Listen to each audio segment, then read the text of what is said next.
Buenas tardes. Boa tarde. Buenas tardes a todos e todas. Boa tarde a todos e todas. É um prazer que estejam aqui presentes e queria dar as boas-vindas para este workshop regional que se chama Ouro Amazônico e o Duplo Discurso Climático.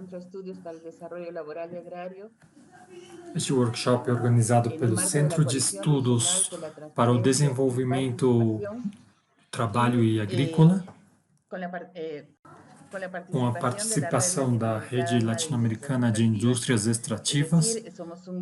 Somos um grupo de organizações de diferentes países da região que estão levando para frente este espaço que tem o objetivo de impulsionar este campo de conhecimento sobre a exportação e comercialização relacionada à economia do ouro na região.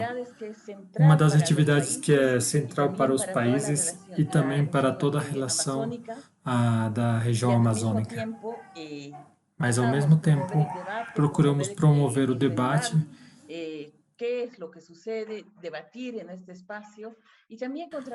e também falar sobre os compromissos com relação à mudança climática ou essa agenda da mudança climática que acaba de ser desenvolvida em Glasgow, na Escócia. Por outro lado, algo que é importante assinalar e que vale a pena resgatar no que diz respeito a esse cenário é que teremos várias intervenções tanto da Venezuela, do Brasil, do Peru, da Colômbia e da Bolívia, nas quais tentaremos dialogar a partir de um marco geral do que acontece na economia do ouro a nível regional e a nível mundial, e do que está acontecendo e por que estamos tendo este boom dentro da região.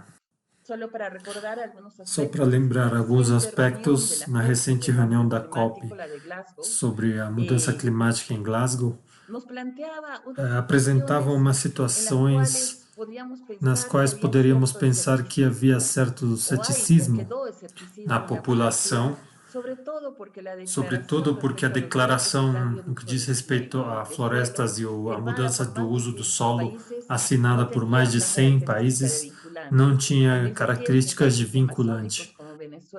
Ao mesmo tempo, países amazônicos como a Venezuela e Bolívia não assinaram. Isso gerou muita preocupação dentro da região.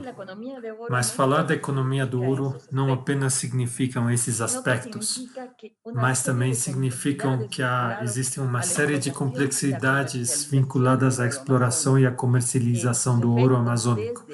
Esses efeitos, desde as zonas de exploração até o destino final, que normalmente não é a América Latina, a economia do ouro tem uma série de aspectos que têm a ver com fatores estruturais que estão estreitamente relacionados com esse avanço para novos territórios. Me refiro a esse avanço até as últimas fronteiras do extrativismo, como é a região amazônica de cada um dos países. E não significa somente o assunto da exploração, também significa todo esse marco legal e ilegal, ou a relação e a dinâmica que existe dentro dessa atividade econômica, ao mesmo tempo, tudo o que significa infraestrutura, demanda de energia, a situação do emprego, as condições de trabalho, tudo isso que configura um cenário diferente, um cenário que tem a ver com a transformação, uma reconfiguração que está vinculada a este mercado e a outros mercados que formam parte de toda esta economia ou de todo este avanço à Amazônia latino-americana.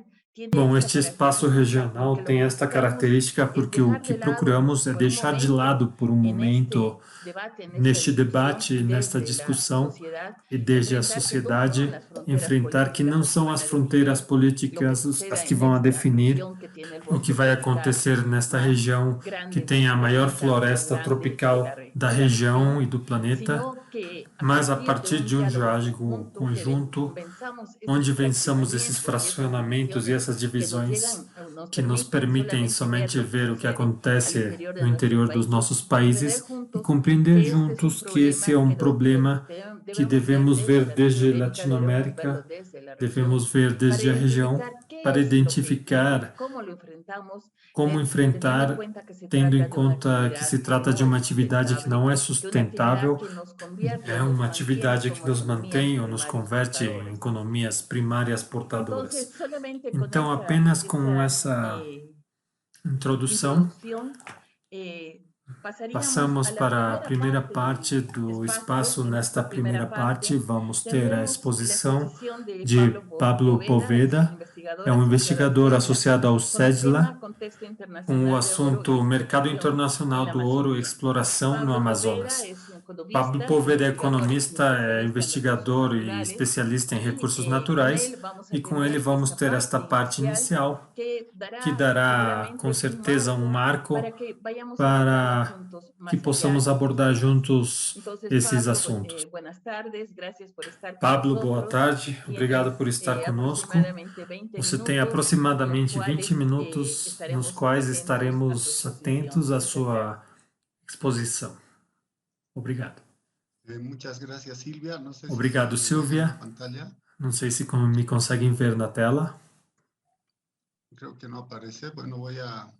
Acho que não está aparecendo.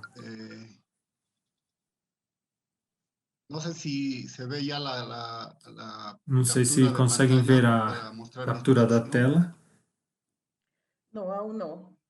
Não, ainda não. Parece que há um problema de... Parece que há algum problema com o... Estás como para compartir pantalla. Estou para compartir, pero no me ven ustedes. Sí, sí. Ya, está bien. Voy a compartir la pantalla entonces. Vou compartilhar a tela. Ahora sí. Agora sim. Ainda não. Já le he compartido, pero quedar. Já compartilhei. A ver,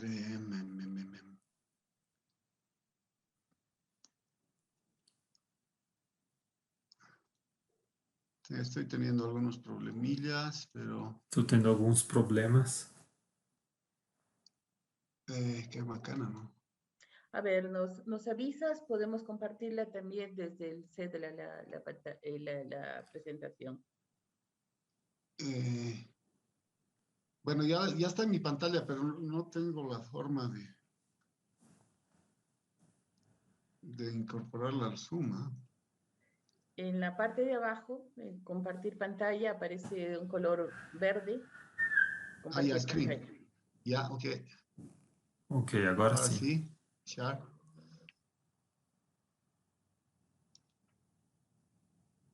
Ahora sí. Agora sim? Sí, se ve. Muchas gracias, mil disculpas. Obrigado, desculpe. Por el atraso. Desculpem pelo atraso. Como dizia a Silvia, eu vou falar sobre os aspectos gerais sobre o mercado internacional do ouro e sua exploração no Amazonas, que seriam 2 capítulos, uma introdução e umas conclusões gerais. Dentro da introdução, quero assinalar que o Covid-19 conseguiu paralisar a economia mundial, tornando evidente múltiplas crises que enfrenta a sociedade capitalista. Entre elas, temos a crise do sistema de produção ou cadeia de produção global, que ficou interrompida pela pandemia e está sendo difícil de reativar. Outra crise é a crise do sistema financeiro, com governos altamente endividados, como os Estados Unidos e a China.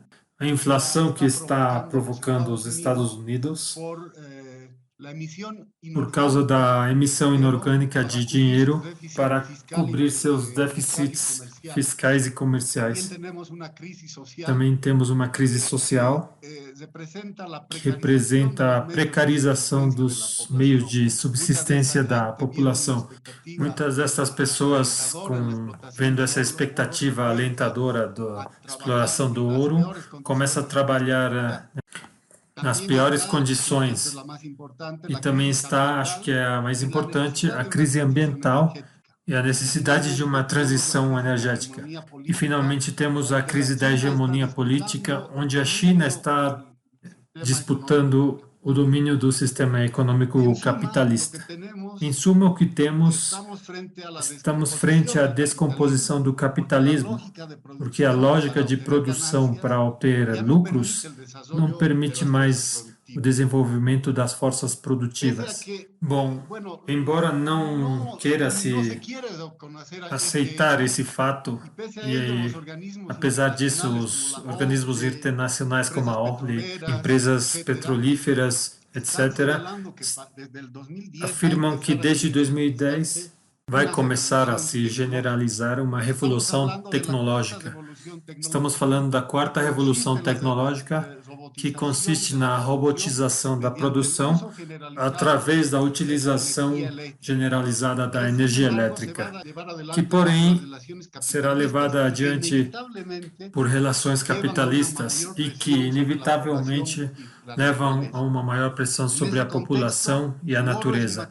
Neste contexto, o ouro é um material que estará presente nessa transformação, afetando uma das principais regiões de exploração, que é a bacia do Amazonas. Qual a importância do ouro no futuro? Pois vem das propriedades naturais que tem o ouro, que é altamente condutivo, não é corrosivo e é maleável. Isto o coloca na vanguarda da indústria eletrônica, pois, por exemplo, os carros elétricos precisarão de materiais de gama alta para fazer funcionar seus sistemas elétricos.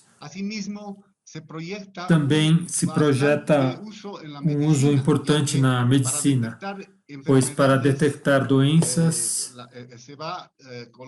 vão ser colocados sensores nas pessoas. Também é um composto para a fabricação de antibióticos para fungos, vírus e bactérias, num contexto onde a produção mundial se expande à procura de novos mercados e novas matérias-primas que pioram ainda mais a situação das doenças, como já aconteceu, já vimos com o Covid. Outro uso do ouro é o uso como dinheiro, também por suas propriedades naturais. O ouro conseguiu se diferenciar do resto das mercancias por causa de suas propriedades naturais e se tornou a expressão natural do trabalho humano. Isto é, a energia que contém os produtos que consumimos para poder se expressar no mundo das mercadorias se faz através do ouro. No caso da joalheria, se bem é um artigo ornamental, é também dinheiro acumulado que pode entrar facilmente em circulação. Em um contexto de crise econômica, seu uso industrial é entorpecido, porque o ouro é demandado como dinheiro mundial na joalheria e na reserva dos bancos centrais e bancos do ouro. Ontem a gente discutia com um companheiro se realmente seria rentável usar esses materiais na produção. No entanto, o desenvolvimento tecnológico da siderurgia, a siderurgia sob sinterização 3D, permite que partículas de ouro misturadas com outros materiais possam ser utilizadas e, dessa forma, possa se sustentar a produção da eletrônica. Porém, muito apertada com o uso do ouro como dinheiro. Nesta lâmina vemos a estrutura do mercado mundial e seus fluxos. Temos 7 componentes na cadeia produtiva do ouro. A primeira é a exploração e produção, onde participam as grandes empresas, empresas júniores e a mineração artesanal, que marquei com cor mostarda, porque como vamos ver mais à frente, é neste tipo de mineração que recairia no futuro a exploração do Amazonas. No segundo componente está a refinaria. O terceiro eslavão da cadeia seria o mercado de lingotes, que é o mais importante. Aqui são os bancos de ouro, que está marcado com vermelho, os que controlam os fluxos da oferta e demanda da produção mundial do ouro. Na verdade, estes são os bancos do ouro, são os que controlam não apenas a produção, mas também os grandes lucros do mercado mundial do ouro. Depois está a fabricação, na joalheria, eletrônica, medicina e tecnologia, e também cabe destacar que diretamente do mercado de lingotes, dos bancos, pode ser também vendidos para os bancos centrais ou investidores do ouro. Depois temos a distribuição, a demanda e a reciclagem, que está composta pelas casas de penhor e os ferro-velhos que devolvem o ouro para as refinarias.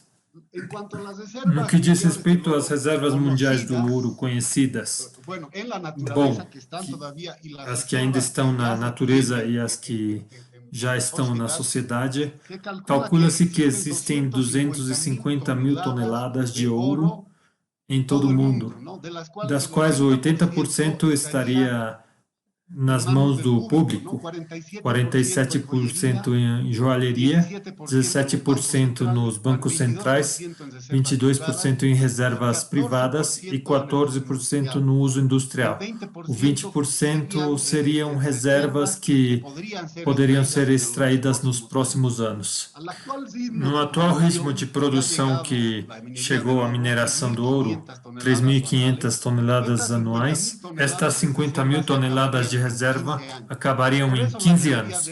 Por isso, a mineração do ouro está aumentando suas explorações para novas regiões, como oceanos, a profundidades maiores na Terra. Com respeito ao mercado mundial do ouro, temos que a oferta superou a demanda desde o ano 2015, mostrando um superávit de oferta desde o ano 2014. No entanto, os preços do ouro não caem. Como vamos ver vai na frente, porque, como falamos, ao ser o dinheiro mundial, vão diretamente às reservas dos bancos de ouro e dos bancos centrais. No que diz respeito à oferta do ouro, temos 2 componentes. Uma é a produção da mina e uma é a produção do ouro reciclado. Este último foi caindo de 38% em 2010 para 24% em 2021. No entanto, a produção de ouro de mina, como já falamos antes, foi crescendo sustentavelmente, superando a barreira das 3.500 toneladas.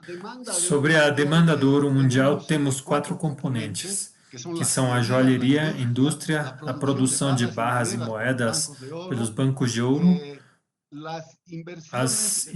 os investimentos ETF ou investimentos relacionados muito à especulação financeira e a demanda dos bancos. No momento da pandemia, houve uma crise, uma queda generalizada da demanda, mas no ano 2020 rapidamente foi reativada. Aqui queria Queria mostrar nessa transparência as reservas de ouro que têm os bancos centrais. Atualmente, no 2021, existem 35.191 toneladas nos bancos centrais. Estas teriam crescido desde 2010 em 16%.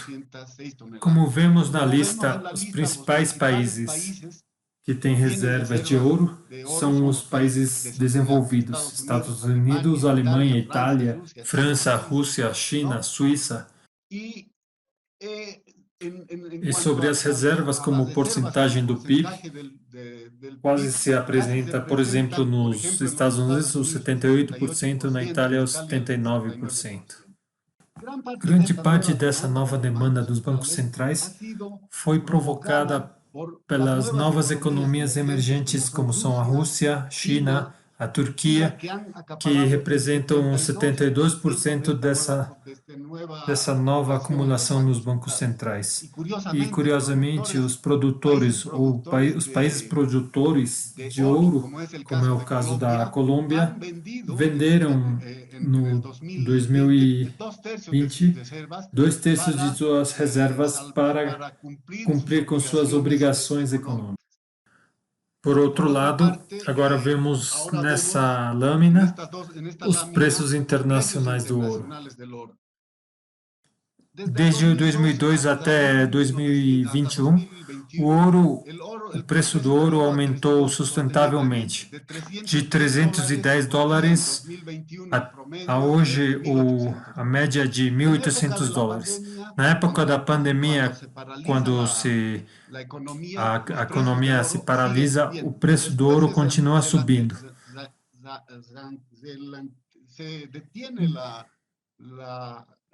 Depois a expansão dos preços mas não cai.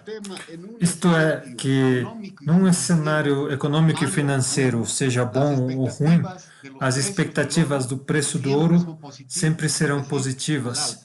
E no atual cenário, temos 3 elementos dos investidores que afetam suas economias.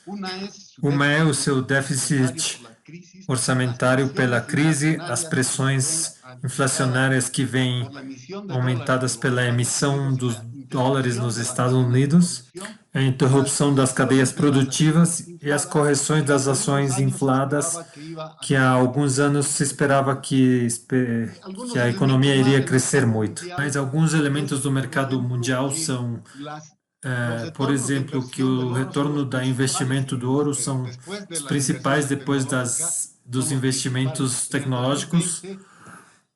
No 2020, tinha 24% do rendimento dos investimentos. No que diz respeito aos custos de produção, temos que na década de 2010, 2020, os custos não superaram os $1.000. Isso quer dizer que com preços de 1.500 ou mais, a exploração do ouro tem rentabilidade extraordinária. No entanto, este lucro não permanece no país que se explora o ouro. Se transporta para os bancos de ouro. Agora vamos passar rapidamente para o panorama da produção de ouro na Amazônia. Em termos da produção mundial por continente, é a África quem domina a produção com uma produção crescente de 931 toneladas em 2020. Segue a Ásia, que tem já uma produção em declive, 610 toneladas em 2020. A comunidade de estados independentes, que é conformada pela Rússia e outros países, tem uma produção crescente de 557 toneladas. Centro-América, América do Sul e Centro-América tem uma produção já decrescente. Oceania, onde domina o Canadá e a Austrália, tem uma produção crescente. E a Europa não é relevante na produção de ouro. No outro gráfico, No seguinte gráfico, vemos os 10 principais produtores, que se reflete um pouco no comportamento regional. A China, por exemplo, cai na sua produção, igual que a Ásia. Na Rússia, se incrementa a produção, igual que na Comunidade de Estados Independentes. A Austrália, igual que a Oceania. E os Estados Unidos e Canadá têm o mesmo comportamento. Aqui é interessante ver o Brasil, porque é o país que tem a maior extensão de terra no Amazonas e sua produção é crescente. Em termos de produção, dos 8 países que conformam a região amazônica, o Brasil é o segundo em importância com produção crescente, 107 toneladas em 2020. O Peru, infelizmente, sua produção está caindo, mas ainda é o principal produtor da região. Um dos motivos dessa queda da produção no Peru é o esgotamento das minas a céu aberto, como já tínhamos falado. As empresas estão procurando novas fontes de abastecimento de matéria-prima. Os outros países, Colômbia, Venezuela, Suriname, Equador e Bolívia, têm uma importante, entre todos juntos, uma importante participação na produção de ouro. Vejamos agora, então, qual é a participação da região amazônica com respeito ao mundo. Temos que, em média, desde 2010, está ao redor de 10%. No entanto, a participação da produção do ouro de Sudamérica e América Central está crescendo. Em 2010, os 52% e o 2020 são 67%. O que demonstra que a região está sendo já afetada com maior profundidade pela exploração do ouro. Aqui temos nesse mapa a mineração legal e ilegal na região amazônica. Cobre o 17% da região e é um território que compreende 1.440.000 quilômetros quadrados. No gráfico, pode-se ver que as manchas azuis são a produção legal, que praticamente está disseminada no Brasil, Guiana, Suriname, enquanto que as manchas vermelhas vemos a produção ilegal, que se dá principalmente na Bolívia, também no Brasil, na Colômbia e na Venezuela. Outro aspecto para ressaltar a pequena mineração é um cálculo que fiz da produção das empresas transnacionais que operam na região sul-americana a partir de suas páginas. E aí foi que restei a produção mineral. Então, é os 52% das empresas transnacionais que têm o controle da produção. E a metade, 48%, a mineração pequena, que a faz relevante. Não apenas a faz relevante em vários sentidos. Um deles é que se transforma em fonte da mineração ilegal, porque o circuito de comercialização no mundo que está mudando de polaridade se tornam mais escuros. Também existem as pessoas que precisam de empregos e vão trabalhar em condições ruins, o que implica exploração laboral. Também implica o tráfico de armas e o tráfico de drogas. Então é um contexto bastante complexo. Esta lâmina mostra uma estimativa da mineração ilegal na Latinoamérica para 2016, feita pela Global Supply Chain. E aí podemos ver com claridade que a mineração ilegal praticamente domina em vários países da região: Venezuela, Colômbia, Equador, Bolívia, Peru também. Bom, com isso finalizamos um panorama geral da exploração do ouro na América Latina e passamos agora a algumas conclusões. Está chegando um desenvolvimento da tecnologia contraditório com a população e o meio ambiente, pois não se questiona a forma capitalista de designar recursos. Estamos frente à decomposição da economia capitalista porque a lógica de produção condiciona a obtenção de lucros e não permite desenvolver as forças produtivas. Por isso, víamos, por exemplo, como a indústria deve ceder o ouro ao sistema financeiro, quando seria muito mais útil sua utilização no desenvolvimento da tecnologia. Por outro lado, o ouro que é necessário para a indústria é utilizado para resguardar o sistema financeiro capitalista. Uma terceira conclusão é que o Amazonas é uma das novas fronteiras para a exploração que requer a nova tecnologia. Como dizia Silvia na sua apresentação, para o próximo século. Mas não é apenas ouro que tem o Amazonas, também tem outros materiais como níquel, cobalto e terras raras.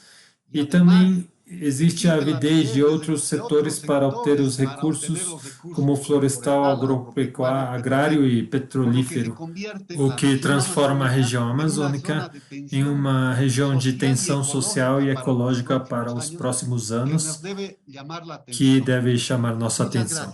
Muito obrigado. Obrigado, Pablo, por esse panorama. Realmente acho que é o panorama que nos permite avançar para profundizar no que acontece em cada um dos países e principalmente as conclusões e a análise a partir da crise da demanda deste mineral, a partir da robotização e sua colocação na economia são alguns dos elementos que acho que vão ser muito importantes para a fase posterior do nosso diálogo. Por outro lado, olvidava assinalar no início que no final das 3 exposições que temos previstas para hoje, haverá a etapa de perguntas, de comentários, para quem está seguindo o evento no Facebook. As perguntas que sejam feitas por aí ou neste chat também serão compartilhadas com os palestrantes, que terão um espaço de encerramento ou de respostas para estas perguntas. Pablo, obrigado. Pablo, te agradezco, estuviste dentro del tiempo. Acho que esse início nesse espaço pode nos dar um panorama no qual, obviamente, nos ajuda a compreender as dinâmicas que acontecem em nossos países. Bom, passamos para a segunda exposição de Manuel Schutterland. Ele é diretor do Centro de Investigação e Formação do Trabalho, do CIFO da Venezuela. Bem-vindo, Manuel. Manuel é economista, tem um mestrado em engenharia industrial e tem um doutoramento em desenvolvimento. É investigador na área da crítica da economia política e foi assessor do ministro de Planejamento e presidente do Banco Industrial. Manuel vai compartilhar um assunto que tem o título do crescimento da mineração ilegal de ouro, bandas armadas, contrabando, devastação social e econômica. Este panorama será muito importante, considerando os efeitos que o Pablo falava sobre a economia legal na Venezuela. Manuel, bem-vindo. Agradecemos muito sua presença nesse espaço. Você tem aproximadamente 20 minutos. Obrigado. Bom, para falar a verdade, para mim é uma honra estar aqui nos eventos organizados pelo CEDLA. Estou muito agradecido pela oportunidade de compartilhar esta investigação. Vou tentar ser tão disciplinado como o Dr. Proveda com o tempo. Já coloquei o cronômetro e vou compartilhar a tela agora.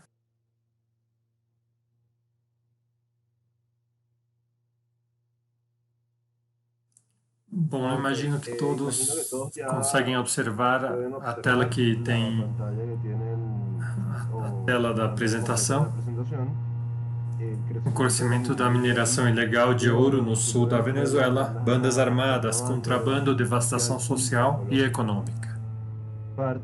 Parte desta investigação foi feita com a Universidade de Oslo e o Instituto Zoom da Noruega, sobre a direção da diretora Benedicte e o companheiro Antúlio Rosais, que trabalha como investigador no Canadá. Isto é algo que vamos apresentar com o CEDLA, muito mais longo, muito mais explicado. E hoje vou mostrar alguns números. Primeiro, da crise que impulsiona o processo de destruição do sul da Venezuela. E vamos explicar alguns detalhes sobre o ouro e o tráfico que temos sofrido e a mineração em geral. Bom, vou colocar a lâmina 2. Onde estamos? Talvez na terceira pior crise na história do capitalismo recente e as condições que potenciam a mineração ilegal. Na lâmina 3, no gráfico, se estima que a queda é de aproximadamente 78% do PIB entre 2013 e 2020. Venezuela poderia ser a pior contração econômica mundial e somente superada pela Libéria e Kuwait. Infelizmente, o último dado formal que temos do PIB é até o final do trimestre de 2019, mas quase todos os números mostram que a Venezuela perdeu quase 80% do PIB. É a terceira crise mais forte na história do capital. A queda, por exemplo, na crise do 29 ao 34 ao 36 nos Estados Unidos, foi de 29%. A destruição do PIB na Alemanha, depois da Segunda Guerra Mundial, em 44 e 56, foi de 61%. A queda na Espanha, na Guerra Republicana, foi de ao redor de 37%. Estamos falando que a Venezuela teve uma queda de quase 80%. Isso, de alguma forma, potencia e obriga muitas pessoas que não estavam relacionadas diretamente com a mineração ilegal no nosso país a ir para esta atividade de mineração para poder sobreviver ante uma destruição econômica sem precedentes. Segundo várias estimativas na lâmina 4, o PIB per capita venezuelano de 2021 pode ser equivalente ao PIB de 1934. Em nenhum lugar do mundo consegui verificar uma diminuição tão severa. De fato, segundo o FMI, o PIB per capita venezuelano agora é um pouco inferior ao PIB per capita do Haiti. Infelizmente, o PIB venezuelano caiu tanto que, se lembramos um pouco, em 1997, o PIB per capita venezuelano era o maior da América Latina e agora pode ser o mais baixo. Isso, repito, é uma mostra da crise que impulsiona muitas pessoas no sul e em outras partes do país a mineração e contrabando e a atividade abertamente ilegal da extração de minerais do país. Onde estamos? Petróleo, a extinção da renda da mineração e dos hidrocarbonetos e a entrada necessária da renda do ouro. Bom, a produção de petróleo, a extração de petróleo que se dava em 1997 chegou a ser de quase 3,7 milhões de barris diários. Na atualidade, estamos falando que a extração está por cerca dos 600 mil barris diários. Houve uma queda de mais de 80% no ritmo da extração do petróleo, o que faz com que a renda, como conheciam os que pensam desde a estrutura marxista ou ricardiana, como aquele excedente no preço por cima do lucro normal, do lucro normal industrial praticamente desapareceu e os enormes lucros petrolíferos que tinha a nação praticamente desapareceram. E para isso as sanções que se colocaram a partir de 2019 na área do petróleo de forma ilegal e completamente abusivas por parte dos Estados Unidos implica uma dificuldade ainda maior para extrair e comercializar o petróleo.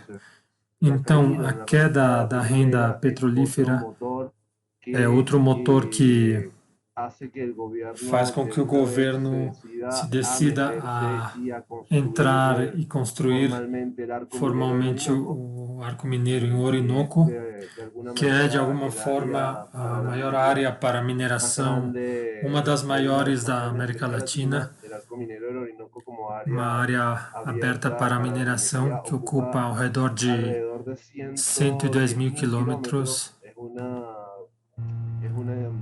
É uma superfície de mais ou menos da Cuba, o duplo da Costa Rica e o duplo de tudo que é a Holanda. E essa decisão de ir para o Arco Mineiro em Orinoco depende muito da queda da renda petrolífera. Se vemos os dados da OPEC, estamos falando que Venezuela tem seus 650 milhões de barris de dia e que isso representa ao redor de 36% menos do que a produção de 2019 e é um dos números mais baixos em 50 anos.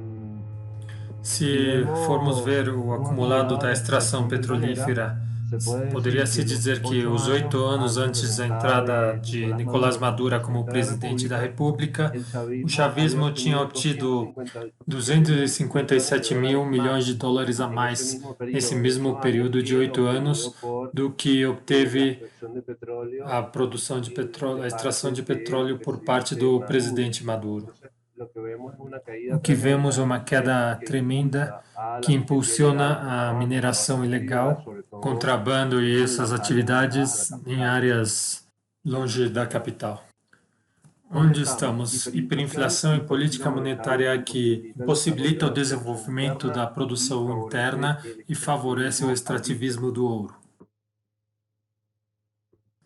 Venezuela sofre a segunda hiperinflação mais longa da história, depois da hiperinflação da Nicarágua nos anos 80.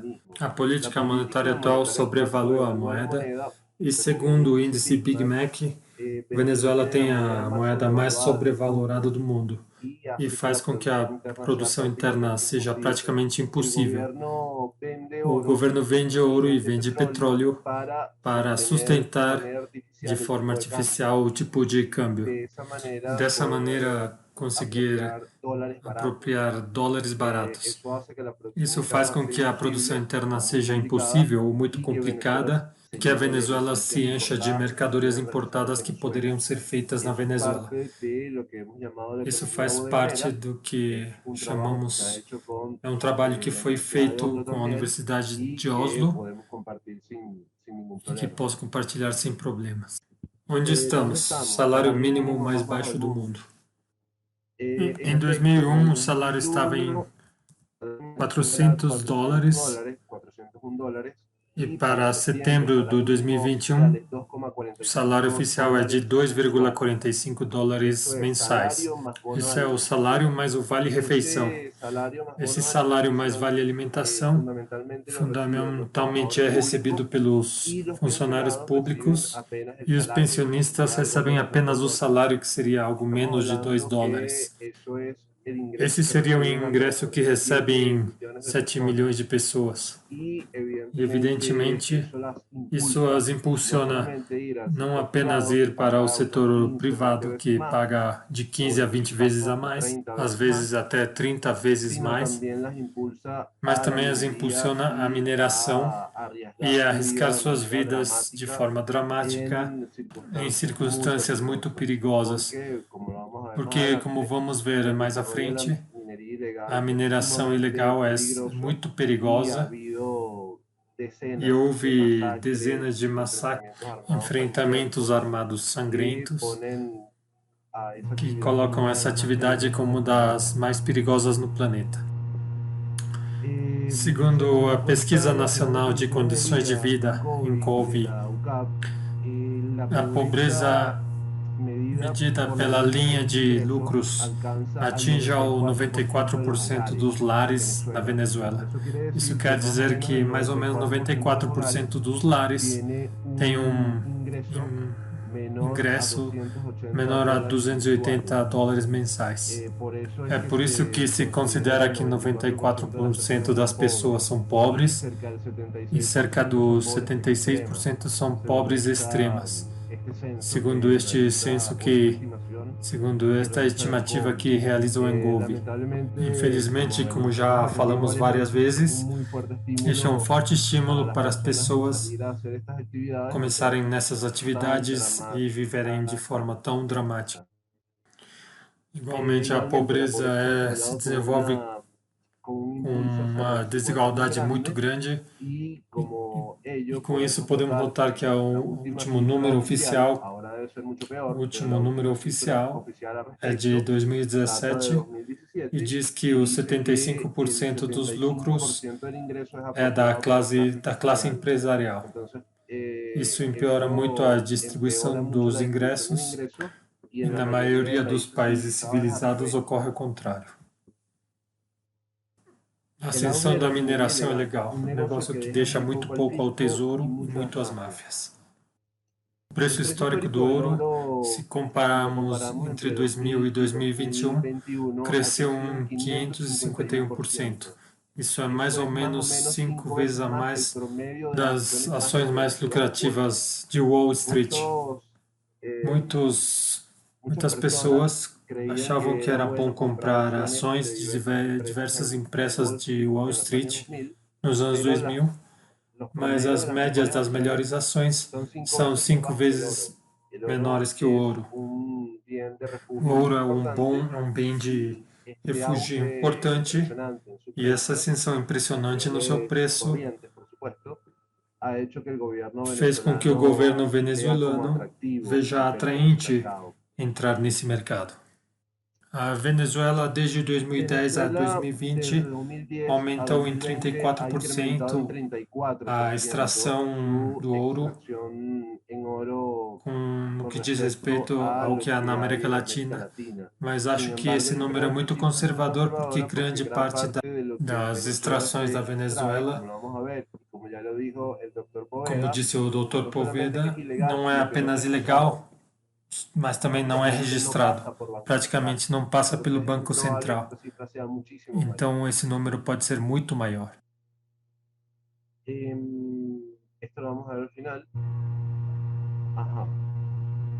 A porcentagem estimada de ouro não produzida legalmente, esse é um dado que já colocou o Dr. Poveda e que coincide porque usamos a mesma fonte, é que o 91% do ouro que se extrai na Venezuela é produzida de forma ilegal.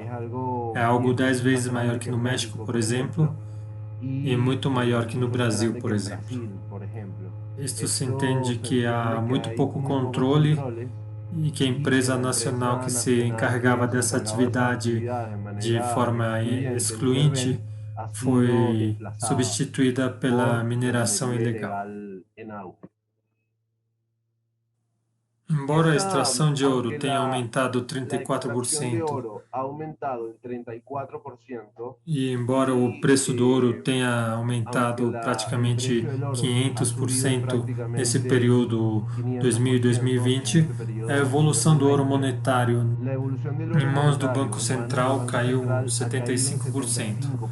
Estamos falando que caiu 75% sem levar em conta o efeito do aumento do preço que tem as reservas nacionais de ouro. Isto é, se colocarmos o efeito preço sobre as reservas metálicas de ouro na mão do Banco Central, veríamos que é ainda menor a quantidade de ouro que está no Banco Central. Isto é, apesar da ascensão da mineração, do ouro, podemos determinar que quase nada disso entrou ao Tesouro Nacional, quase nada disso foi recebido pelo Banco Central, e o que aconteceu é um enorme incremento na venda de ouro sem reposição do mesmo. Então, eu considero que o negócio do ouro não é um negócio que poderia, de algum modo, substituir o que era o petróleo, nem servir como uma fonte útil para o desenvolvimento venezuelano. A ascensão da mineração ilegal, um negócio que acelera os danos ambientais causados pela atividade petrolífera altamente poluente. Apesar que neste gráfico se observa que na Venezuela aumentou a oferta de energia renovável para o período 99 e 2018, isso é fundamentalmente energia hídrica, desculpem. A verdade é que a Venezuela perdeu 60% de sua capacidade de geração elétrica. E o uso de combustíveis como o diesel para substituir isso, e o uso de combustível diesel para as máquinas que fazem a extração de ouro e bombeio e o dragado nas terras do ouro, aumentaram o gasto energético necessário nestas atividades e colaborou de forma muito negativa no aquecimento que se pode medir no nosso território. Neste gráfico, pode-se ver que a superfície coberta por florestas naturais diminuiu na Venezuela em 7,32%, coisa que eu acho muito subestimada, porque alguns especialistas disseram que isto pode chegar até o 28%, pelo aumento da deforestação que vem atrelada com a atividade da extração petrolífera, com enormes quantidades de mercúrio, com máquinas medianas e grandes, e que vem substituindo a mineração artesanal nos povos originários, e a que era feita pelas famílias, por mineração mediana, que utiliza grandes máquinas e ocasiona grandes estragos no país. Aqui neste gráfico, o aumento na temperatura entre 2000 e 2020 na Venezuela, a temperatura média na Venezuela foi de 200%. É o maior aumento na América Latina no que diz respeito à temperatura medida. Isso tem muito a ver com a enormemente destrutiva indústria petrolífera. Essa empresa era até pouco a empresa número 15 que mais causava danos ao meio ambiente. E agora temos que admitir, e isso tem a ver agora também tem a ver com um aumento forte da indústria do ouro, que danifica muito o meio ambiente e realmente não deixa praticamente nada para o país. Esse outro fluxo não vamos explicar porque já estamos com o tempo curto. Com isto, vamos falar sobre a violência nas minas. Segundo a Human Rights Watch, houve mutilações nas pessoas acusadas de roubar nas áreas dominadas pelo sindicato. O sindicato é como se denomina a grande máfia que está fortemente armada e que domina enormes porções de território e organiza a mineração por grupos, por tipo de agrupações por regiões e outras agrupações maiores que devem render tributos a este sindicato. Este sindicato assassinou muitas pessoas e é acusado de cortar as mãos de pessoas que supostamente estavam roubando. Existem jornadas de trabalho de crianças de mais de 12 horas e não há equipamento adequado nenhum tipo de proteção. Segundo a Universidade de Oslo, encontrou que ninguém trabalha com luvas, nem proteção para evitar inalar os resíduos do mercúrio, e que há muitas pessoas que têm severas consequências na sua saúde, não apenas pelo trabalho direto, mas também pelo consumo de água contaminada pelo mercúrio. Os municípios onde é desenvolvida a mineração, como Callao, tem taxas de homicídio de 300 mortes por cada 100 mil habitantes. 300 mortes por cada 100 mil habitantes pode ser 150 vezes maior como taxa que a maioria dos países do mundo.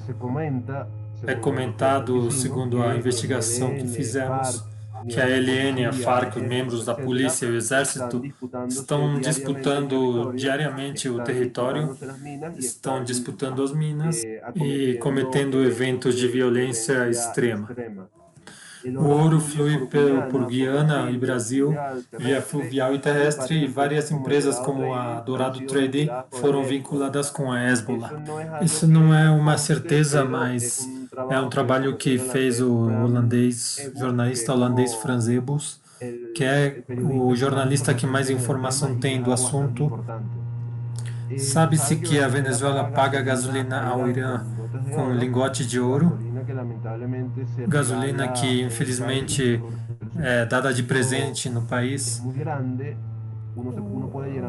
As pessoas podem encher o tanque de gasolina com $1. Gasolina custa $0,5 o litro, mas essa gasolina subsidiada serve para o contrabando, para a revenda e serve para que a máfia se enriqueça. E essa máfia se enriquece com ouro, porque é o ouro quem paga essa gasolina.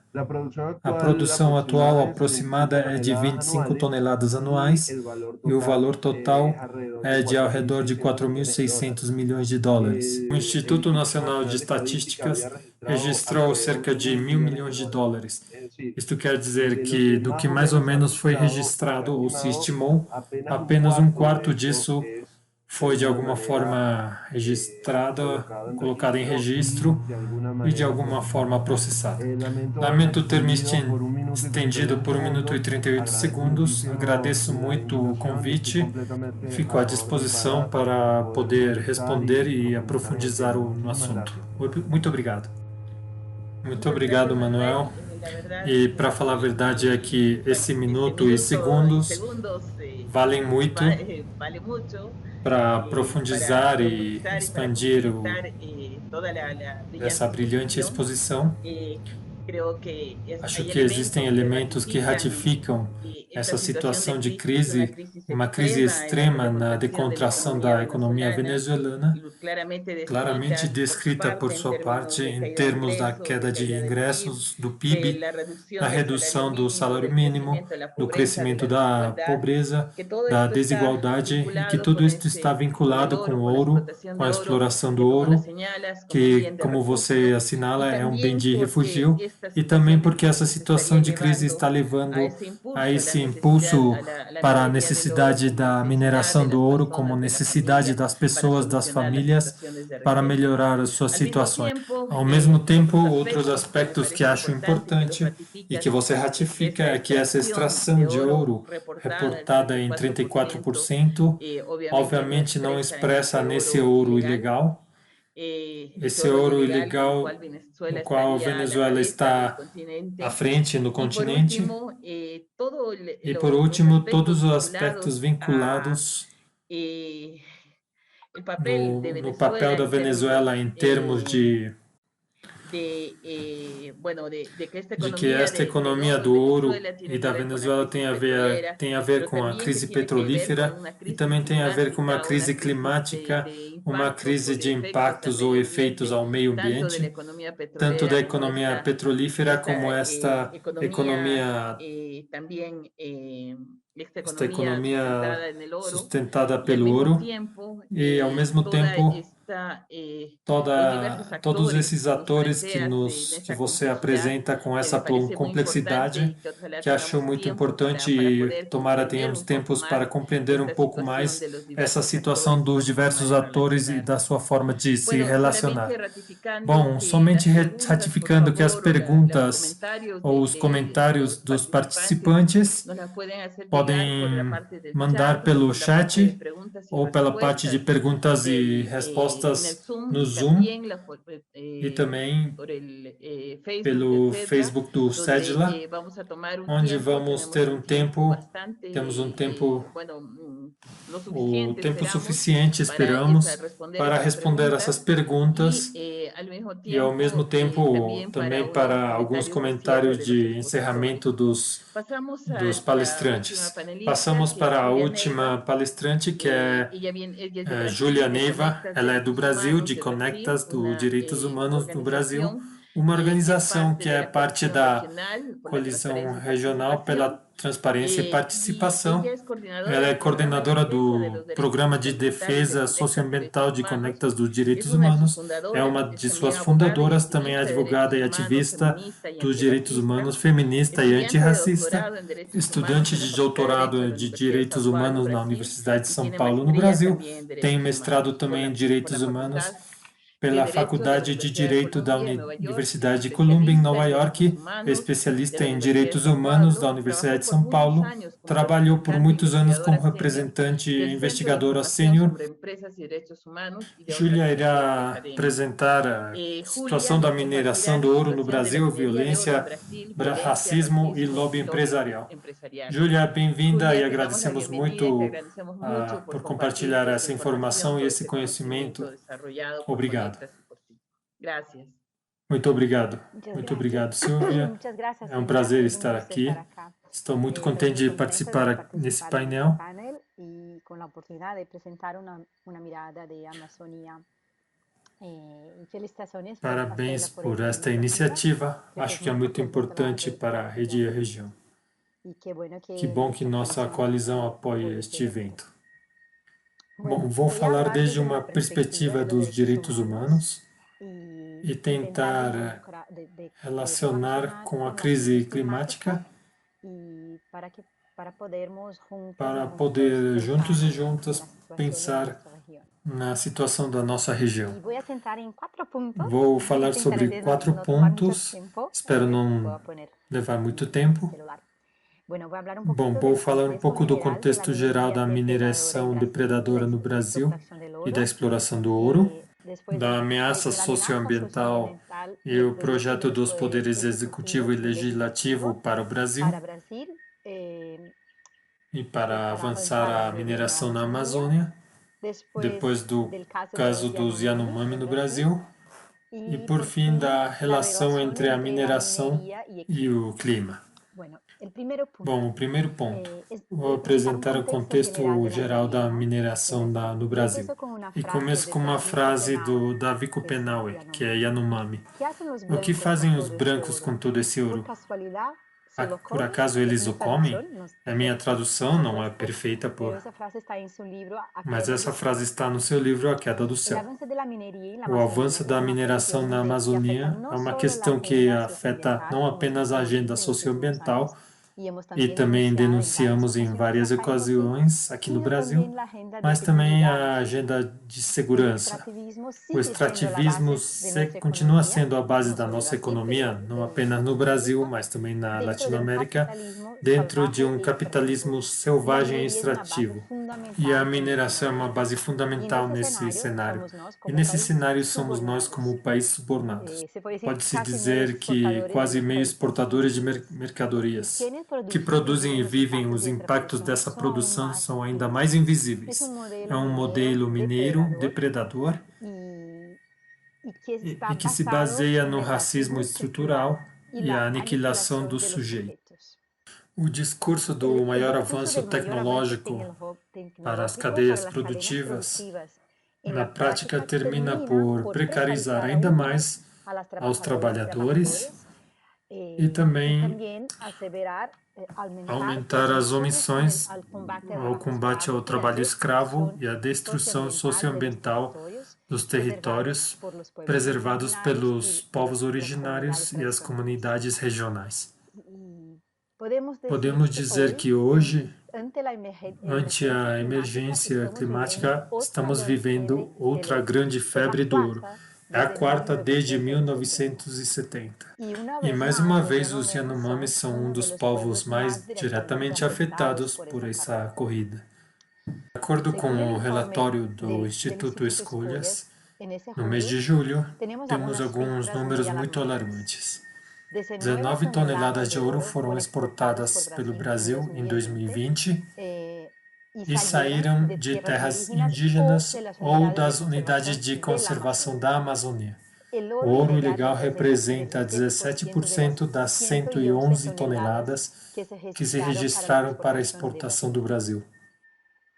O ouro do Brasil vai para o Canadá, Suíça, Polônia, Reino Unido, Emirados Árabes, Itália e Índia.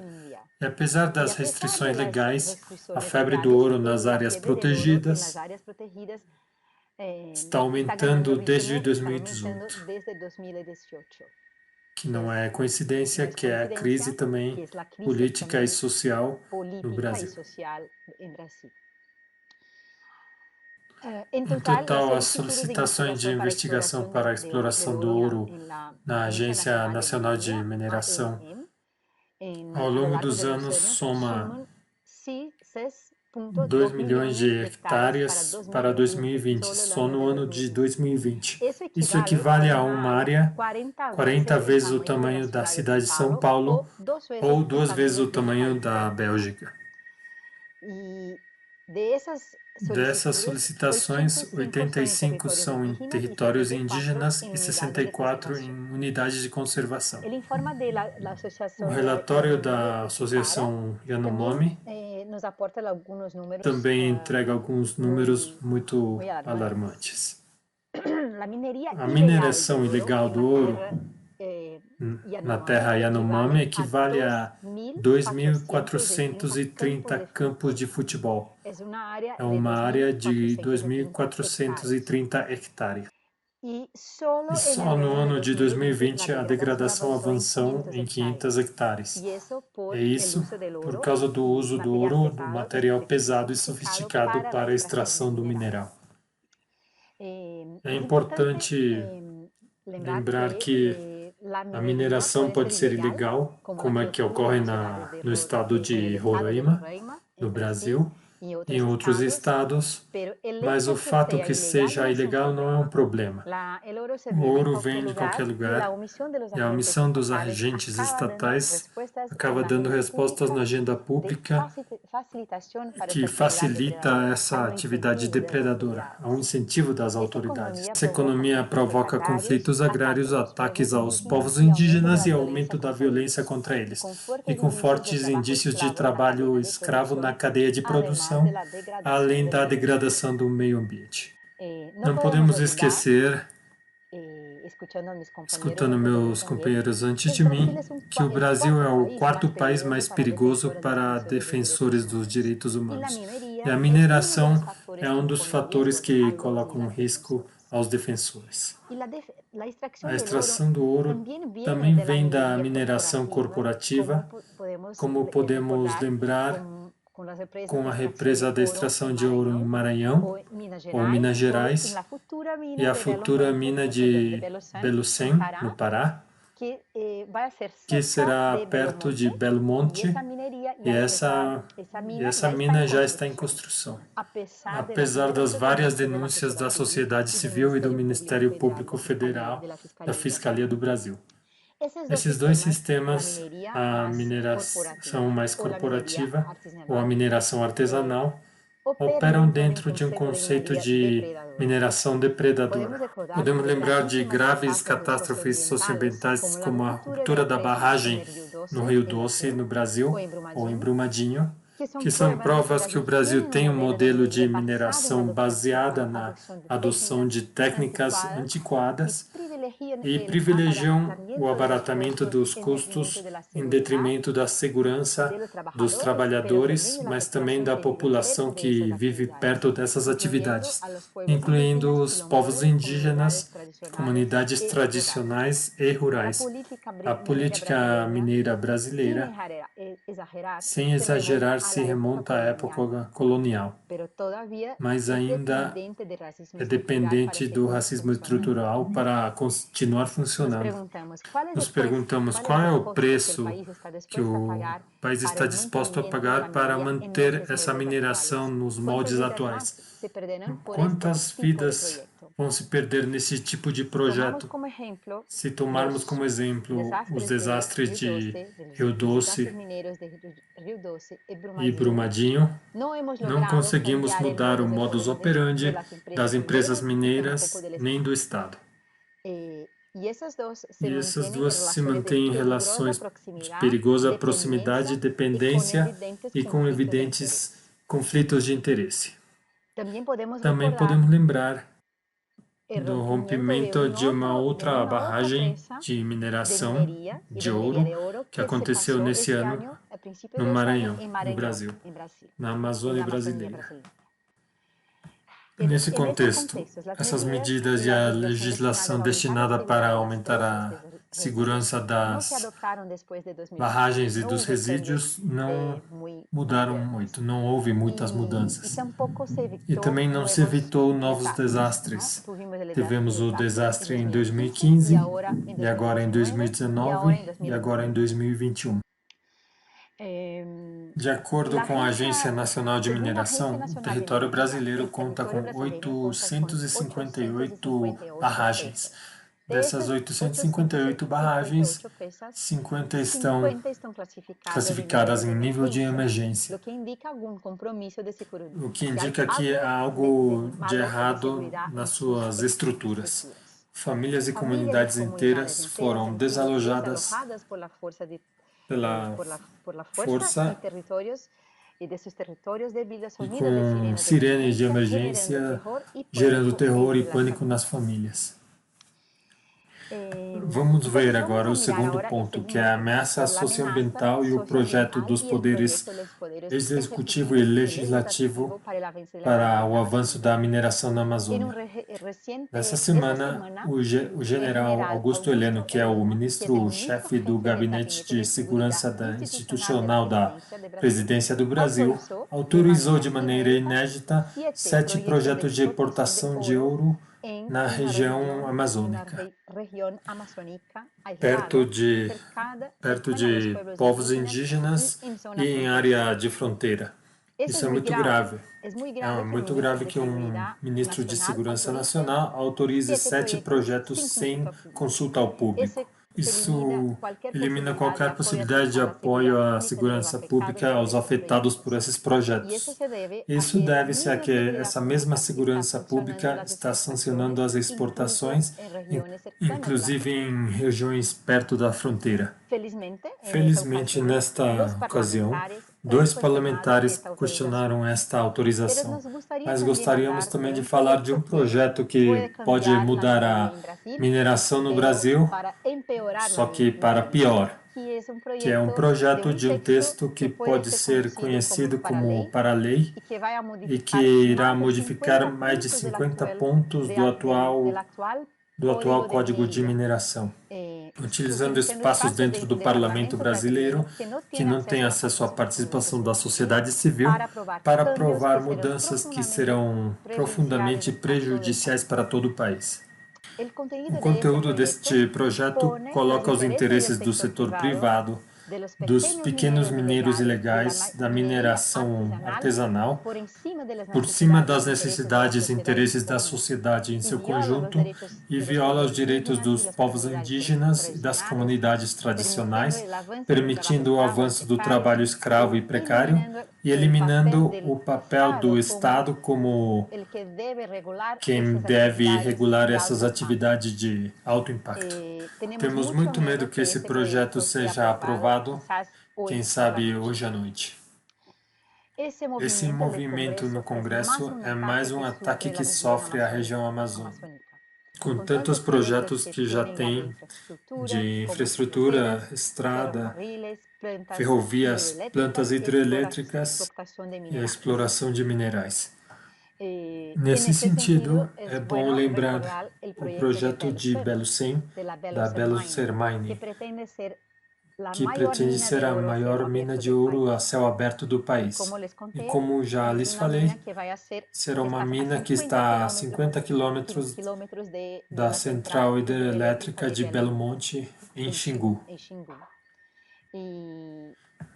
Nem sequer os problemas das violações dos direitos em Belo Monte foram resolvidos. Então, achamos que o mesmo vai acontecer com o projeto de Belcem. Denunciamos esses projetos no Brasil, a Justiça, e também internacionalmente na OEA, na ONU, e continuaremos fazendo essas denúncias também. Sobre o projeto de Belcem. É muito parecido com outros projetos de mineração. É um projeto de ouro. Vai alterar o ciclo reprodutivo da fauna, vai alterar o uso tradicional do território, vai provocar contaminação ou intoxicação, deflorestação ou queima, vai impedir a marcação dos territórios indígenas, pode causar contaminação dos recursos hídricos ou contaminação do solo. Então, é algo que é realmente muito perigoso. Na página da empresa, a empresa anunciou que vai retirar 39 megatones de rocha. Mas esses estudos apresentados para o governo só contemplavam a retirada de 2 megatones de rocha. Denunciamos esse projeto à ONU em 2018, mas não conseguimos impedi-lo. Infelizmente, eles conseguiram a permissão para exportação, mas um dos maiores acionistas da empresa vendeu suas ações, ou pelo menos esse resultado. Vamos para o terceiro ponto, que é o caso dos Yanomami. Como vimos, é inevitável falar da coleção intrínseca entre a economia do ouro e a sangue indígena. A Amazônia Real e Repórter Brasil, que são organizações também jornalistas, mostraram através de 7 reportagens o caminho do ouro, desde a extração ilegal na terra Yanomami até as terras de luxo em países europeus, ou no Brasil também. Alguns pontos que essas investigações revelaram: as empresas se beneficiam da mineração ilegal. Também sabemos quais são os políticos que apoiam essa atividade. Há uma relação com o crime organizado. Está muito envolvida no contexto histórico. Sabemos também que não é a primeira vez que os territórios Yanomami sofrem com a migração de mineiros. Eles sofrem com isso há muitos anos. Inclusive, já houve o genocídio de um povo Yanomami, e é o único caso reconhecido no judiciário brasileiro de genocídio de um povo. Hoje, atualmente existem 20 mil mineiros ilegais no território. E essa é a informação dos próprios da Associação Yanomami e da Associação Ikuana. Os próprios mineiros deram um número maior. Eles dizem que há 26 mil homens. Inclusive, durante a pandemia, houve uma campanha contra esses mineiros ilegais e também os riscos de contaminação. Existe outro estudo que mostra que, do Instituto Socioambiental, que mostra que só no ano 2020 houve um avanço de 30% da mineração ilegal de ouro na terra indígena Yanomami. Yanomami. Isso causa conflitos, mortes, contaminação por mercúrio, aumento da malária, desnutrição, além da contaminação dos rios e de outros impactos socioambientais. Existem casos que discutem esse problema no Supremo Tribunal Federal e também em outros espaços. E por fim, vamos falar da relação entre clima e mineração.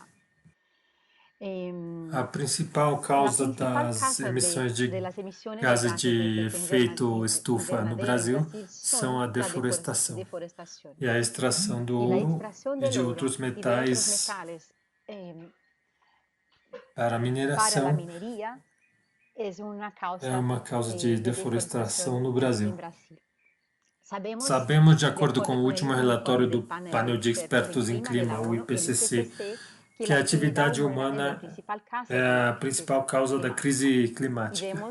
E também há uma consultoria de McKinsey que demonstrou que a mineração é responsável hoje por 7% das emissões de gases de efeito estufa pela ação humana.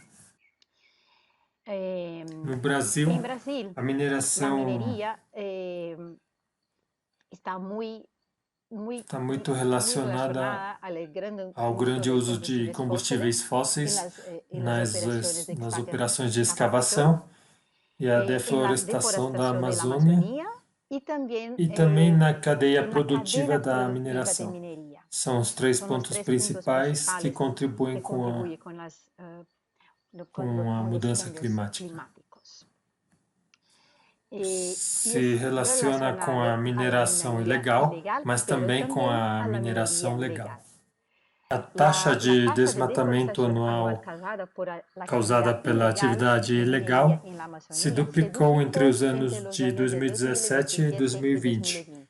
E o mais preocupante é que grande parte desta degradação, deste desmatamento, como falamos hoje, está em regiões remotas, em regiões preservadas, como as terras indígenas e as áreas protegidas. Então, também há outro número muito grande. Sabemos que as explorações mineiras em grande escala na Amazônia podem gerar até 12 vezes mais desmatamento que nas regiões de exploração concedidas. E esses projetos já foram responsáveis por 9% do desmatamento entre 2000 e 2015. O Brasil representa o 41% de concessões para a extração mineral no mundo e também 11% das florestas intactas do mundo. Então, se percebe a relação entre a mineração e o desmatamento no Brasil.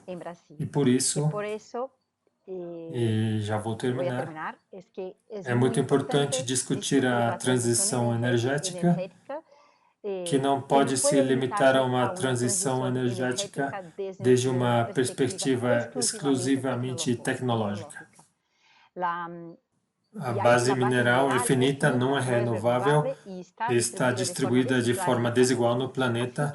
Então, devemos ser conscientes da injustiça na transição energética e lembrar que a maioria dos impactos ocorre nos países do sul global.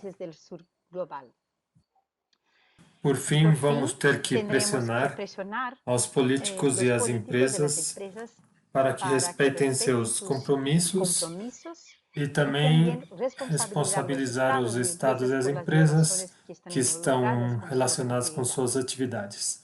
O lucro não pode estar por cima do direito à vida num entorno balanceado e saudável.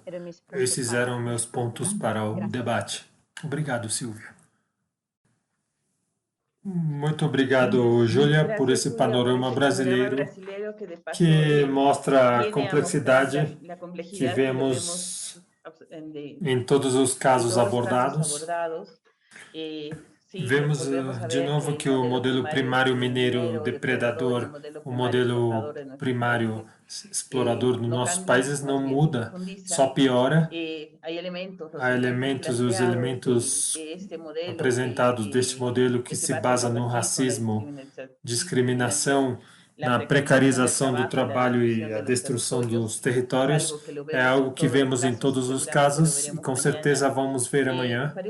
Acho muito importante o assunto de como aqui você denomina a quarta febre do ouro vinculada ao território Yanomami e, bom, o significado que isso vai tendo, inclusive porque essa relação que há da mineração ilegal e também dessa outra mineração que vai se legalizando de forma forçada a partir de atores estatais.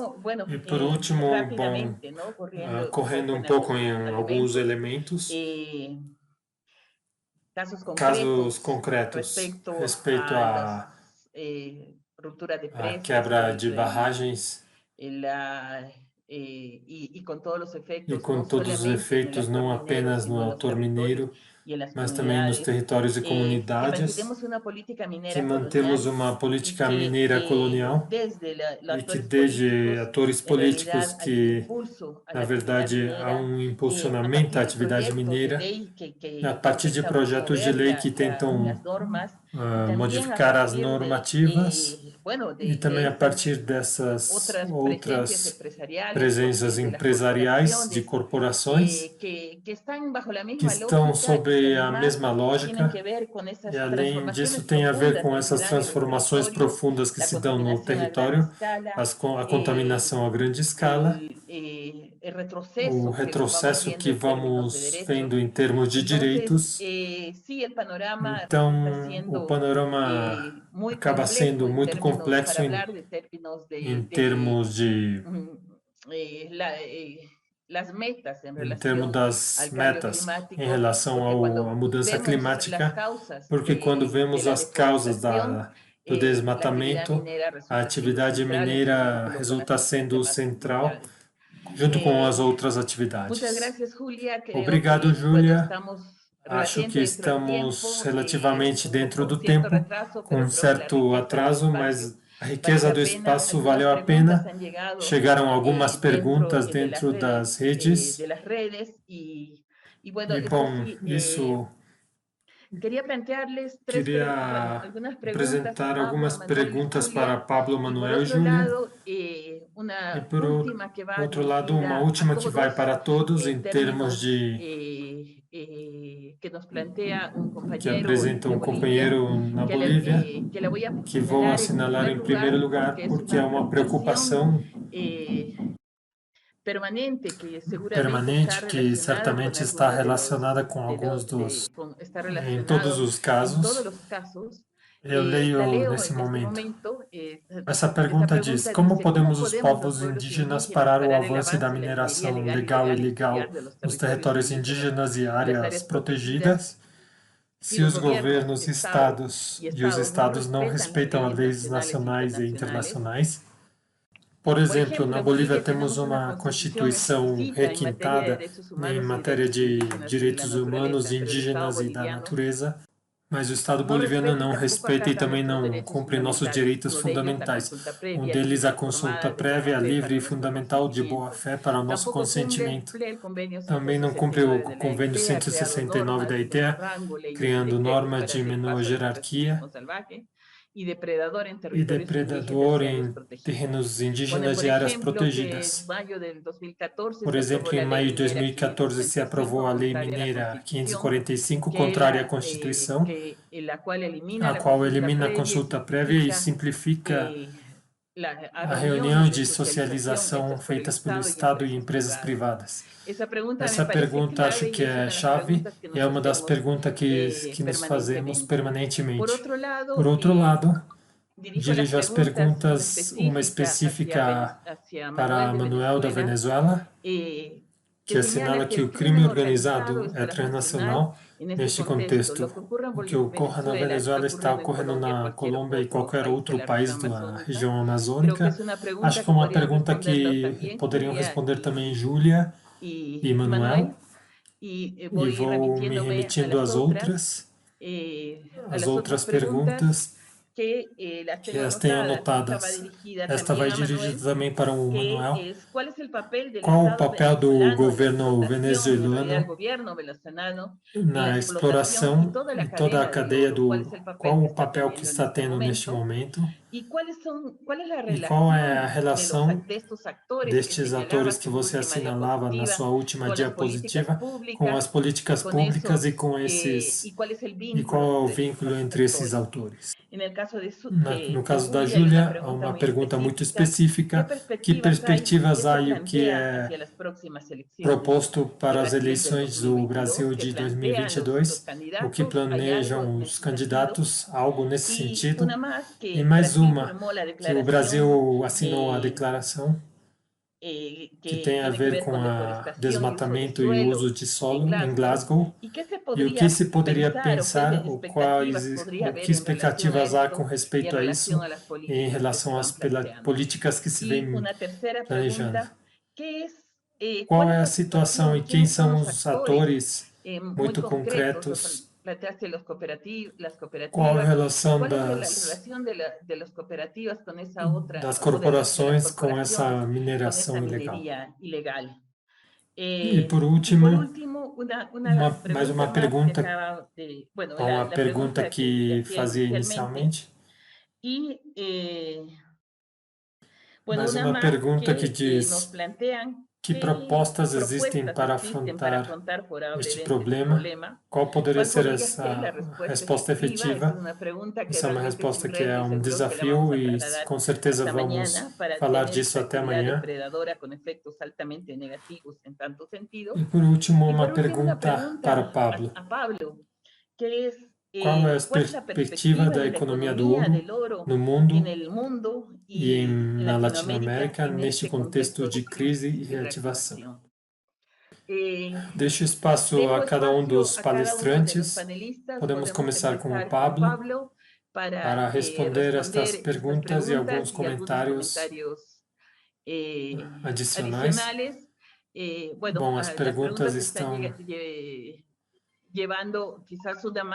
chegando e o que fazer como atividade econômica alterna em vez da atividade de ouro.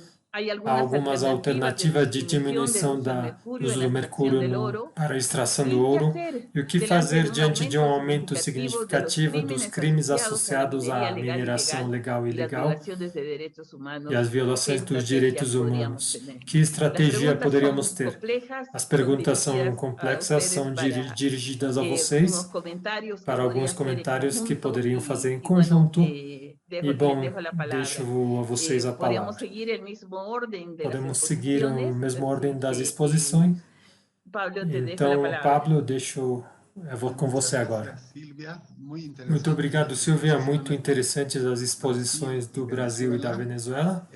As perguntas estão focadas basicamente todas para a pergunta: o que fazemos? E, bom, eu aí vejo, por uma parte, em anos passados, o fracasso da política neoliberal em toda a região. E agora, recentemente, o fracasso da política dos governos progressistas. Isto é, tanto uns como outros nos levaram ao mesmo destino: profundização do caráter primário exportador da economia. E há um negacionismo da sociedade e dos que fazem políticas de enfrentar e encarar os verdadeiros problemas, as verdadeiras contradições da sociedade capitalista, né? Agora, depois de ter passado um ano de paralisação da economia e de ter reflexionado nesse momento qual ia ser o panorama da humanidade e do mundo, novamente entramos nessa corrida de produtividade, né? Os países, Os países de gerar recursos para obter lucros e a posição na que estão os países da Latinoamérica não é melhor. Isto é, eles vão focar toda a sua artilharia para resolver esta crise que se apresentou. Então, o que fazemos talvez é uma resposta que se deve transportar para a sociedade civil. Nós, como investigadores, apresentamos a problemática e podemos discutir, mas é a sociedade civil que deveria se encarregar do nosso continente e, em geral, da humanidade. Bom, agora eu queria também... pergunta sobre uma pergunta que já estava na exposição, mas que é conveniente repetir. Qual é a perspectiva do ouro na economia e na região? Como vimos nos dados, acho que o ouro vai ser uma matéria-prima muito demandada pela economia financeira e pela tecnologia. Isso é, de alguma forma, para a acumulação capitalista positiva, mas negativo para a exploração, porque se apresenta uma transição energética com novos materiais da mineração e com a exploração de novas regiões que, se de alguma forma vão permitir a mudança para o uso de energias renováveis, vão fazer a costa do quê? Da depredação do Amazonas. No que diz respeito à pergunta sobre o mercúrio, hoje de manhã eu escutei um workshop sobre o uso do mercúrio na Bolívia. E a Bolívia se transformou, segundo dados desse workshop, no segundo país importador do mundo do mercúrio. Estamos falando de ao redor de 300 toneladas anuais, que são dados alarmantes, porque no ano 2014, quando começamos a investigação do ouro, falávamos de 100 toneladas, praticamente se quadruplicou. Isso está mostrando a intensidade da exploração do ouro em toda a região. E no que diz respeito às tecnologias, evidentemente existem outras tecnologias mais amigáveis com o meio ambiente, porém é muito mais fácil para o uso das cooperativas bolivianas a utilização do mercúrio.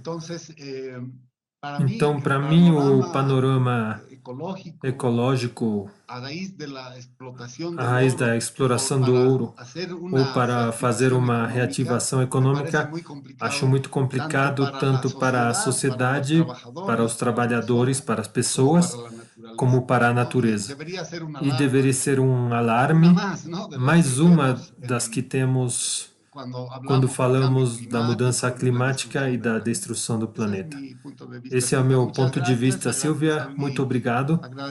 Agradecer também ao público que está nos escutando. Até uma próxima oportunidade. Obrigado, Pablo. Passo a palavra para o Manuel para as perguntas apresentadas. Bom, obrigado. Desculpem pela iluminação que eu tenho. Não é para parecer mais misterioso. Ou uma questão que venga desde halo de sombras e essas coisas, mas não sei, aqui tem alguns problemas com a iluminação. Bom, vou rapidamente. O crime transnacional ocorre na Venezuela como outras partes do mundo, como na Colômbia. Para falar a verdade, eu não sei o que ocorre realmente com a mineração na Colômbia. Isso é algo que escapa do meu alcance. Entendo é que na Colômbia, se mal não lembro, 80% da mineração do ouro é ilegal, é muito, muito alta. E embora o crime seja transnacional, há alguns países que, segundo vários institutos, têm um controle maior sobre a atividade do ouro e não é este desastre sanguinário de máfias e de grupos armados que assassinam e cortam mãos e esse tipo de horrores políticos administrativos, por dizer assim. O papel da exploração do ouro pelo parte do Estado. Bom, eu acho que o papel do Estado venezuelano veio mudando. Inicialmente era um papel de estímulo, a partir do ano 2005 e 2006, era uma tentativa de organizar um pouco a mineração artesanal, depois uma etapa na qual o governo financiou cooperativas para a extração de ouro, e depois, num momento em que não se fez absolutamente nada, a economia estava muito bem, a economia da extração de ouro era pouco atraente para os olhos do Estado e muitas pessoas também não se dedicavam a isso. Com a crise, como já explicamos, o governo tentou privatizar a região para grandes transnacionais e algumas outras transnacionais canadenses que nos demandaram nos Estados Unidos e estão tirando de nós a Ciggo, que vale 7 mil milhões de dólares. Esse desastre terminou em 2016 e 2017 com empresas chinas que tentaram chegar perto do lado mineiro, mas o desastre social, o desastre do serviço público, o desastre ambiental, o desastre da segurança fez com que quase todas as transnacionais foram embora. E o que resta agora são muito poucas representantes que fazem mais compras do que extração como transnacionais. O papel do Estado agora é de fundamentalmente defender a mineração de privados associados ao Estado. Existem muitos privados associados ao Estado, por dizer conectados ao Estado, que têm minas próprias.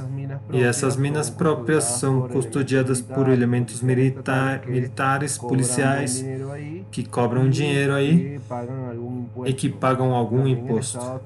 Também o Estado está tentando gravar ou comprar o ouro pequeno para dar dinheiro para os mineiros pequenos e trocar esse ouro por divisas, mas não tem um protagonismo direito na extração de ouro. Praticamente tem anos que não faz absolutamente nada, enquanto a extração direta do ouro. Sobre os atores militares e policiais como as guerrilhas, bom, o da guerrilha, da FARC, do EDN, é algo que se conhece muito bem, mas há pouco análise e literatura sobre isso. É extremamente perigoso chegar perto da região e é praticamente uma morte certa ir investigar, que qualquer pessoa vá investigar frontalmente o que está acontecendo aí. Você sabe que policiais e militares estão dentro disso e tem minas próprias que exploram com mineiros da região, aos quais pagam o que eles chamam de ração, que é fundamentalmente um sexto ou oitavo do ouro que se extrai a diário. Isto tornou milionárias a muitas pessoas e faz que entrem e saiam muitos aviões. A última pergunta. Quais são as respostas para deter a atividade mineira? Aqui é muito complexo. Existem alguns jornalistas que consideram que a atividade mineira tradicional deveria se manter, que é a atividade onde não há bombas, máquinas de dragado, nem maquinaria maquinária fuerte que pesada que veloce o destrua ou utilice utilize mercúrio em exceso. excesso. Há Hay outros otros que que dizem dicen que hay que que darle eso isso deveria ir completamente para o para que el Estado Estado lo rija y completamente para que prohíba ele que otra que persona proíba o que que outras otro pessoas ou grupo grupos pueda possam explotarlo. explorá-lo. Eso es lo que Isso é o que supuestamente supostamente hay en existe Venezuela, na pero no se Venezuela, mas cumple. não é cumprido. Y hay E otras há personas outras que pessoas que consideran que hay que consideram entregarle que eso a grandes transnacionales para que devemos hagan una entregar isso explotación a grandes marginal. transnacionais. Bom, Bueno, eu yo sou soy de dos los que que acha, cree sincero y sincero e francamente que hay que francamente, detener que toda la actividad toda a minera, atividade tanto la mineira, pequeña como como la grande e grande. pequena, Hay que deveria ser prohibir paralisada. toda actividad Se minera deveria proibir porque toda atividade simplemente la mineira, actividad porque minera que se simplesmente a desarrolla por atividade todo el mineira sur del que é país contamina desenvolvida enormes contamina cantidades enormes de quantidades tierras de terras fértiles, útiles, férteis úteis, contamina el aire, contamina o ar, contamina el agua. contamina a Es água. una actividad que es casi É uma imposible atividade de que é quase fiscalizar impossível de realmente fiscalizar como tal. como tal. Hay una corrupción Há uma enorme, muy grande en todas las corrupção instituciones enorme, estatales. Hay una há uma descomposición social, descomposição una social alimentación muy muito peligrosa en toda perigosa esa em toda área. essa Y região. por eso, y E, por e tratarse de por un isso, e área por tan se tratar de delicada en uma cuanto a área su tão ecosistema, yo delicada, soy eu partidario de sou prohibir partidário de proibir completamente la completamente a minería. mineração. Los números que hemos Os visto y que números que estamos vimos e que investigando estamos indican investigando que indicam que prácticamente no tiene ningún praticamente não impacto há nenhum en el impacto, pico positivo, no, no tiene não ninguna tem nenhuma colaboración colaboração real positiva, e importante real para e la economía importante nacional, para o y Tesouro solamente es una Nacional, fuente de e é destrucción de apenas agua uma dulce fonte de y destruição de de águas tierras doces e de importantes terras para la importantes biodiversidad. para a Se podrían hacer biodiversidade. muchísimas cosas mucho más Poderiam ser útiles para la feitas nación muitas completa coisas que la extracción mais de úteis do que minería, a extração da precisamente, mineração, o el trabajo minero, perdón, do que trabalho solamente mineiro. enriquece unos pocos y arruina la vida de cientos de Enriquece miles de alguns personas. poucos e estraga a Creo que vida hay que de hacer un milhões de programa pessoas. de transformar Acho, mineros acho que devemos ter um en programa de obreros de otras transformar actividades mineiros con em un subsidio trabalhadores em importante outras mientras la áreas com actividad subsídios se desarrolla por importantes. completo. Lamento haberme E, excedido otra vez, pero muchísimas infeliz... gracias de nuevo. Obrigado de novo. Muito obrigado, Muchas gracias, Manuel. Manuel. Há algumas Hay algunas perguntas preguntas que eu las vejo veo muy muito relacionadas relacionadas con com a Bolivia. Bolívia. Solamente Somente recordar a lembrar los aos participantes participantes que que amanhã mañana temos a tenemos la segunda segunda etapa etapa de deste este espaço, espacio, na en la qual cual tendremos... teremos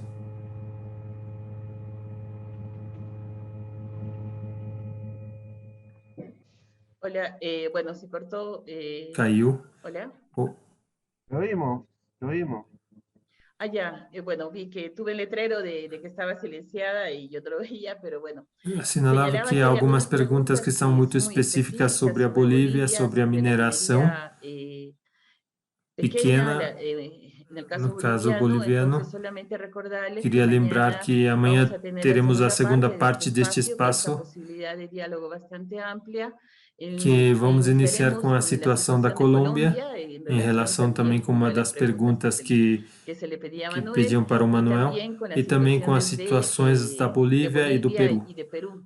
Así que Então, los invitamos convidamos para para mañana, pero amanhã, antes mas queremos antes queremos escucharla escutar a Júlia, a Julia, as las respostas respuestas a a essa esa quantidade de cantidad de perguntas preguntas que que llegaban chegavam com en relação relación a la à situación de situação do Brasil y Brasil, en relación a la em situación de la relação à minería de situação oro en la da Amazônia. mineração do ouro na Amazônia.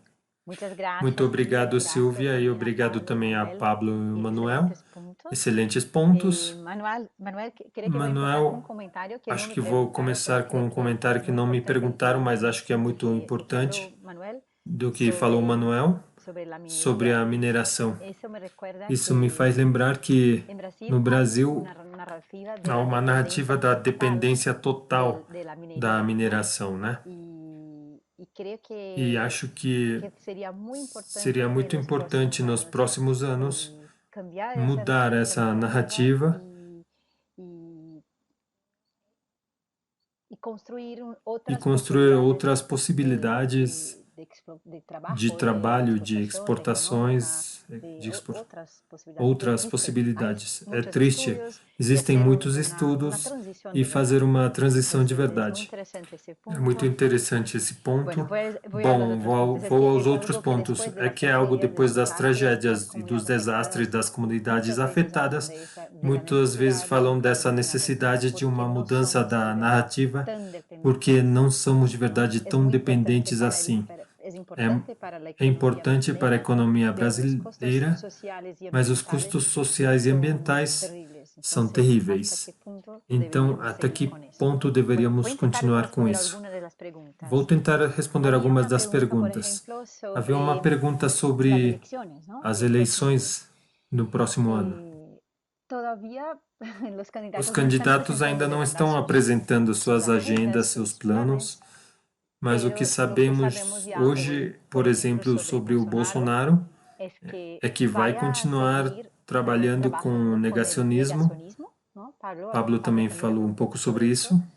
O Bolsonaro, sobre esse ponto da mineração e do ouro, apoia o que chamamos o garimpo artesanal do mineral, apoia a mineração em terras indígenas, inclusive tem um projeto de lei para mudar o uso da terra no Brasil e para que possa se fazer mineração em terras indígenas. Bolsonaro incita a violência contra os povos indígenas, faz discursos muito racistas e violentos, inclusive causa muitos conflitos entre os próprios indígenas. Por exemplo, dizendo que já existe mineração nas terras indígenas, ou com informações de fake news. Esse é o seu projeto, esse será seu projeto. Já é o seu projeto como presidente hoje e como candidato. Então, isso certamente já pode se dizer como presidente. Os outros candidatos ainda não são candidatos oficiais, mas sabemos que a oposição no Brasil, quando apresente seu candidato, vai apresentar um projeto muito distinto. Não em favor da mineração em terras indígenas e certamente apresentando compromissos mais sérios pelo combate na mudança climática. O outro ponto que é a relação entre mineração, entre as grandes e o garimpo e a mineração artesanal. Não sei se ficou claro, mas é muito importante saber que esses 20 mil garimpeiros mineiros nas terras Yanomamis ou em outras terras no Brasil não são pequenos, sem dinheiro, é outro contexto. Eles receberam muitos financiamentos de empresários políticos e, inclusive, há denúncias de que mineiras também estão apoiando a mineração ilegal desses mineiros. É um contexto um pouco distinto do que acontecia nos anos 70 e 80, na mineração de hoje. Isso é muito importante de saber. Acho que é bom saber que não são pessoas sozinhas que vão sem nenhum investimento em maquinárias. É algo muito desenvolvido. Existem aviões em terras indígenas, a maquinária é pesada e tudo é financiado por empresários e talvez por mineradoras grandes. Dos motivos para isso, de acordo com o Conselho Indígena da Roraima, é que as mineradoras querem explorar em terras indígenas. Eles querem que isso mude. Então já estão fazendo investimento nesse tipo de mineração ilegal.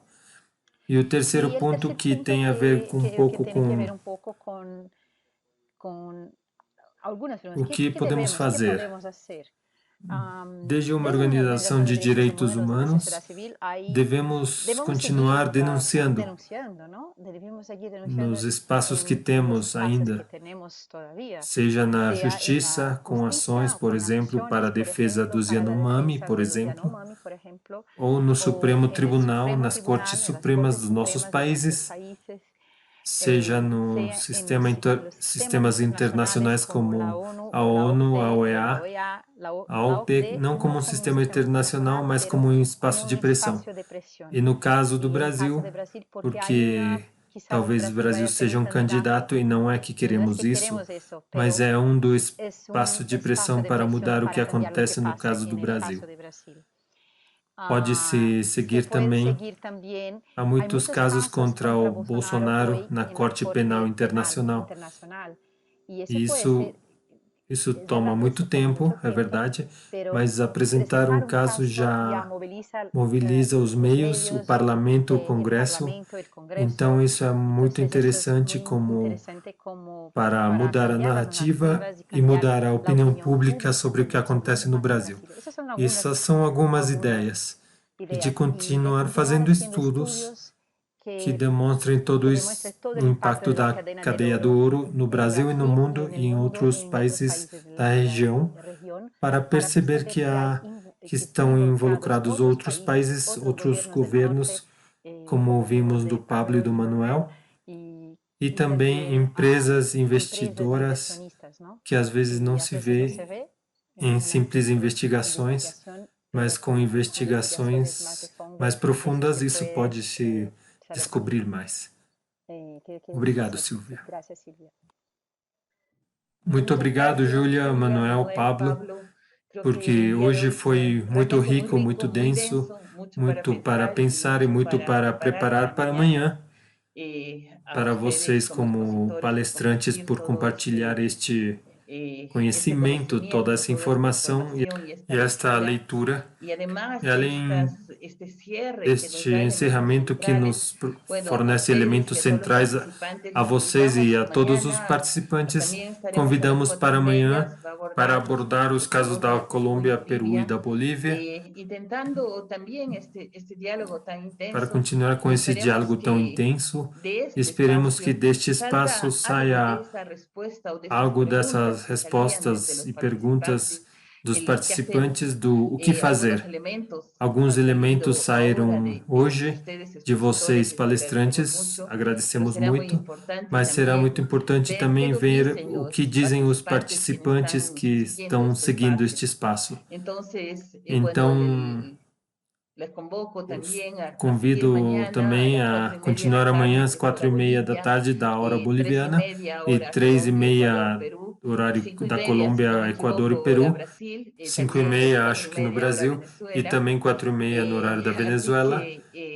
Então, isso é tudo por hoje. Muito obrigado, boa tarde para todos.